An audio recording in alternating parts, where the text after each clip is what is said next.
നമസ്കാരം, ഞാൻ രജനി അഭിലാഷ്. റോഡുകളൊക്കെ അടിപൊളിയാണ്, പക്ഷേ കാലവർഷം എത്തുന്നതിന് മുന്നേ തകർന്ന് തരിപ്പണമായി.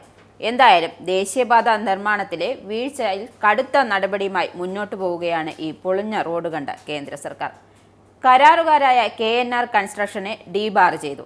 കൂരിയാട് ദേശീയപാത ഇടിഞ്ഞു താഴ്ന്നതിലാണ് നടപടി വന്നിരിക്കുന്നത്. ഹൈവേ എഞ്ചിൻ കമ്പനിക്കും വിലക്കേർപ്പെടുത്തിയിട്ടുണ്ട്. കേന്ദ്ര ട്രാൻസ്പോർട്ട് മന്ത്രാലയമാണ് നടപടി സ്വീകരിച്ചിരിക്കുന്നത്. കാരണം ഈ വിള്ളലുകളും നാണക്കേടും കേന്ദ്ര സർക്കാരിന് കണ്ടു നിൽക്കാനാകില്ല എന്നതാണ് സത്യം. അതുകൊണ്ടാണ് കടുത്ത നടപടിയുമായി കേന്ദ്രം രംഗത്തെത്തിയത്. ഇനി KNR കരാർ എടുക്കണ്ട എന്നാണ് കേന്ദ്ര സർക്കാരിന്റെ തീരുമാനം.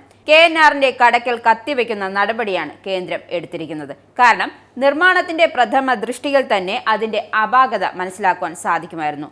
വടക്കൻ മലബാറിലെ റോഡുകളുടെ സ്ഥിതിയും ഇതുതന്നെയാണ്. കൂരിയാടത്തെ പ്രശ്നം മുൻനിർത്തി നടപടിയുമായി കേന്ദ്രം മുന്നോട്ട് കൊണ്ടുപോകുന്നത്.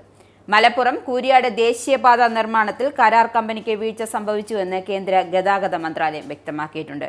നിർമ്മാണത്തിന് മുമ്പ് ഭൂമിയുടെ അവസ്ഥ പരിശോധിച്ചില്ലെന്നും ഭൂമി വിലപ്പെടുത്തുന്നതിൽ അശ്രദ്ധ കാണിച്ചുവെന്നും ഗതാഗത മന്ത്രാലയത്തിന്റെ കണ്ടെത്തൽ. കഴിഞ്ഞ ദിവസം IITയിലെ റിട്ടയർഡ് പ്രൊഫസർ ഉൾപ്പെടെ 3 അംഗ വിദഗ്ധ സംഘം പ്രദേശം സന്ദർശിച്ചിരുന്നു. തുടർന്ന് ഇവർ ഗതാഗത മന്ത്രാലയത്തിന് റിപ്പോർട്ട് നൽകുകയായിരുന്നു. ഇതിനെ തുടർന്ന് ET മുഹമ്മദ് ബഷീർ MP നിതിൻ ഗഡ്കരിയെ കണ്ട് കാര്യങ്ങൾ ധരിപ്പിച്ചിരുന്നു. കഴിഞ്ഞ കുറച്ച് ദിവസങ്ങളായി കേരള രാഷ്ട്രീയത്തിൽ സ്മാർട്ട് റോഡിന്റെ ക്രെഡിറ്റ് തട്ടിയെടുക്കാനുള്ള പാർട്ടികളുടെ തമ്മിൽ കുത്തായിരുന്നു വാർത്തകൾ നിറഞ്ഞു നിന്നിരുന്നത്. കേന്ദ്ര പദ്ധതിയായ റോഡിന്റെ ക്രെഡിറ്റ് അടിച്ചെടുക്കാനുള്ള കേരളത്തിന്റെ നീക്കമാണ് വാർത്തകൾ നിറഞ്ഞത്. റിയാസിന്റെ പരിഭവം കാരണം മുഖ്യമന്ത്രി പോലും സ്മാർട്ട് റോഡിന്റെ ഉദ്ഘാടനത്തിൽ നിന്നും മാറി നിൽക്കുകയാണ് ഉണ്ടായത്. ഇപ്പോഴാ അതിന് പിന്നാലെ കൂരിയാട് വിഷയം കൂടി എത്തിയിരിക്കുകയാണ്. എന്നാൽ റോഡിന്റെ ക്രെഡിറ്റ് തട്ടാനായി മത്സരിച്ചവർ റോഡിന്റെ വീഴ്ചയിൽ അത് ഏറ്റെടുക്കാനുള്ള ചങ്കുറ്റമില്ല. വീഴ്ച വന്നപ്പോഴും നാവ് പൊങ്ങുന്നത് കേന്ദ്രത്തെ കുറ്റം പറയാനാണ്. കൊല്ലത്ത് നടന്ന പരിപാടിയിൽ സംഭവത്തിൽ മുഖ്യമന്ത്രി പരിഭവം മാത്രമേ വ്യക്തമാക്കിയുള്ളൂ.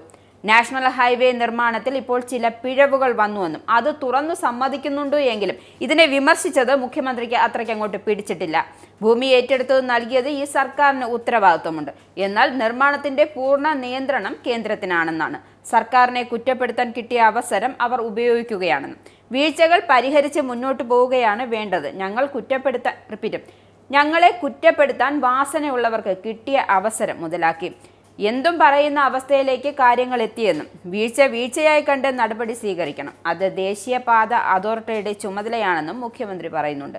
അതേസമയം ദേശീയപാതകളുമായി ബന്ധപ്പെട്ട വിഷയത്തിൽ കടുത്തതും അതിവേഗത്തിലുള്ള നടപടികൾ സ്വീകരിക്കാനാണ് കേന്ദ്ര ഗതാഗത മന്ത്രി നിതിൻ ഗഡ്കരി ആവശ്യപ്പെട്ടിരിക്കുന്നത്.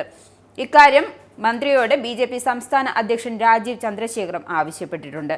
ദേശീയപാതയുടെ നിർമ്മാണത്തിൽ വീഴ്ച വരുത്തിയവർക്കെതിരെ ശക്തമായ നടപടിയെടുക്കുമെന്നും അദ്ദേഹം പറയുന്നുണ്ട്. നിങ്ങൾക്കും ആനന്ദ മീഡിയയുടെ പ്രേക്ഷകരിൽ ഒരാളാകണ്ടേ? യൂറോപ്പിലും US-ലും ആഫ്രിക്കയിലും അടക്കം പ്രവാസികൾ ഉള്ളയിടങ്ങളിലൊക്കെ ജനപ്രിയ ചാനലുമായി ആനന്ദ് മീഡിയ ഒപ്പമുണ്ട്. ഏഷ്യാനെറ്റ് ഫ്ലവേഴ്സ് അടക്കം നിങ്ങളുടെ വിരൽത്തുമ്പിലെത്തും. ആദ്യം റോക്കു ബോക്സ് സ്വന്തമാക്കുക. അതിൽ നിന്നും ആനന്ദ് മീഡിയ ആപ്ലിക്കേഷൻ ഡൗൺലോഡ് ചെയ്യുക, ഇൻസ്റ്റാൾ ചെയ്യുക. എന്നിട്ട് 02085866511 എന്ന നമ്പറിൽ ഞങ്ങളുടെ കസ്റ്റമർ കെയറിൽ ബന്ധപ്പെടുക. അല്ലെങ്കിൽ +91 735 660 3747 എന്ന നമ്പറിൽ വാട്സപ്പ് ചെയ്യുക.